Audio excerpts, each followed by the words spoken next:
I believe that leaders should be servants. It's always like a paradox when you think about leaders. Many leaders always feel like, oh, people should serve them. But I think we have to change the paradigm. Leaders should be there to serve others. Leadership is about service, not about position. It's not about status. And for me, that's important. I had a PhD student several years ago that tried to find out, okay, can servant leadership be applied beyond religion? And for me, that's important. We need leaders that can serve. That's the issue with political leadership, because many politicians, they don't believe that they are there to serve people. They believe that people should serve them, and that's a fundamental thing. So for me, so many leadership theories that are more aligned to leaders. Okay, I think it does your personal view, which I'm not going to argue with, even though I might differ on that.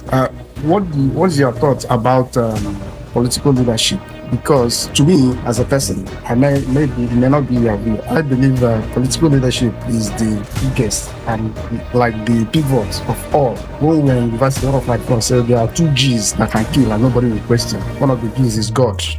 The second G is government. And when you talk about government, I'm not talking of extrajudicial killing. When court sanctions that somebody has to be executed, and once that happens, nobody questions. So government, which is politics, is very, very fundamental and important.